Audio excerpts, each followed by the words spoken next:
যিহেতু আঘোণৰ বতৰ আৰু আঘোণৰ বতৰত এতিয়া সোণেৰে ভৰি পৰিছে আমাৰ পথাৰসমূহ আৰু সোণগুটি সোণালী পথাৰসমূহ এতিয়া কাটিবলৈ আৰম্ভ কৰিছে খেতিয়কে। আৰু এইক্ষেত্ৰত ক'ব লাগিব, মই যিহেতু গাঁৱত থাকোঁ, মই বসবাস কৰোঁ, মোৰ ঘৰ গাঁৱতেই।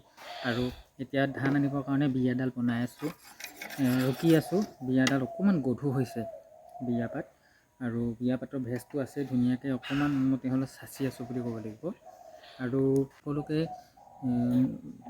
কওঁ যে গাঁৱত আমি যিহেতু থাকোঁ, গাঁৱত এতিয়া এই বিয়াপাত এটা প্ৰয়োজন। এতিয়া যদি এই বিয়াপাত যদি আপুনি বজাৰত কিনিবলৈ যায় বা বজাৰৰ যদি মূল্য আপুনি চাবলৈ হয়, এই বিয়াপাতৰ মূল্য মেক্সিমাম 100-200 পৰা 300 টকাৰ ওপৰতো হ'ব পাৰে। আৰু এই ধৰণে আপোনাৰ যদি হাতৰ যদি বিদ্যা থাকে, আপুনি আজি এই বিয়াপাত বিক্ৰী কৰিয়ে আপুনি খাব পাৰিব, বা বিয়াপাত বিক্ৰী কৰি আপুনি এদিনৰ কাৰণে আপোনাৰ শাক পাচলি গোটাব পাৰিব। এনেকুৱা ধৰণৰ কথা থাকে। আৰু সেইকাৰণে হাতৰ বিদ্যাটোহে আজিকালি মহান বিদ্যা বুলি ক'বলৈ মানুহে ভাবে বা গণ্য কৰে।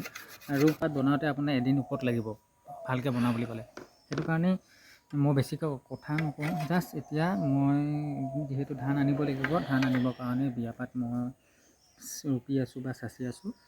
আৰু এয়াই বিয়া দেখুৱাইছোঁ আপোনালোকক। আঘোণ মাহৰ শুভেচ্ছা জনালোঁ। সকলোৱে উপভোগ কৰক সোণালী সোণগুটি পথাৰত গৈ পিনি সকলোৱে পথাৰৰ যি আমেজ বা পথাৰৰ যি প্ৰাকৃতিক পৰিৱেশ তাৰ উপভোগ কৰক, আনন্দ উপভোগ কৰক।